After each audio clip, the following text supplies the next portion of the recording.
देखिए भैया, हम गाय कलाकार दीपक लगा दो धामपुर की धरती से सब भैया लोग बैठ के बड़ा कहल बानी।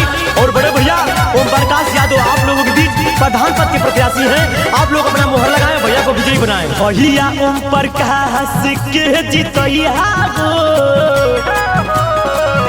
भैया ओम प्रकाश के जीतैया गो, चाचा प्रधानी के चुनाव में भैया ओम प्रकाश के जीतैया गो, भैया प्रधानी के चुनाव में।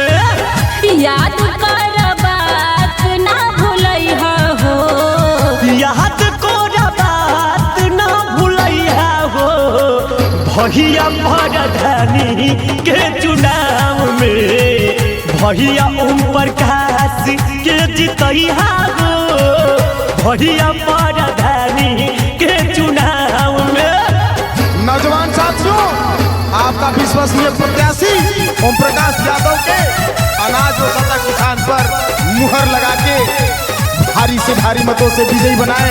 कदम से कदम मिलाकर चलने वाला प्रत्याशी ओम प्रकाश यादव। याद रखें, इनका चुनाव चिन्ह अनाज व सत्ता हुआ किसान। याद रखें भैया।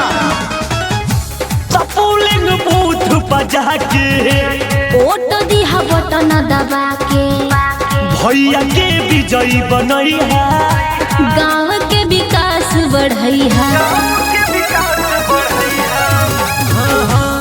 पोलिंग बूथ बजा के वोट दिहा बटन दबा के भैया के विजयी बनैहा, गाँव के विकास बढ़ैहा। भैया के नाम ना भूलैहा हो, भैया के नाम ना भूलैहा हो,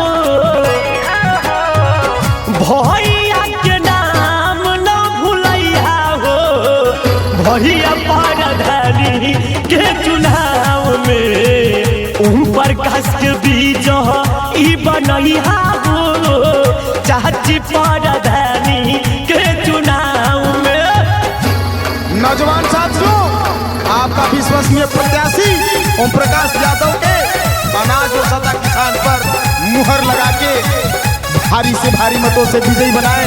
कदम से कदम मिलाकर चलने वाला प्रत्याशी ओम प्रकाश यादव। याद रखें, इनका चुनाव चिन्ह अनाज व सत्ता हुआ किसान। याद रखें भैया।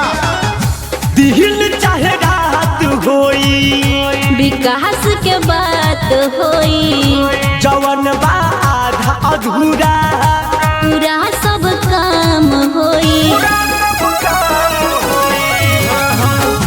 दिल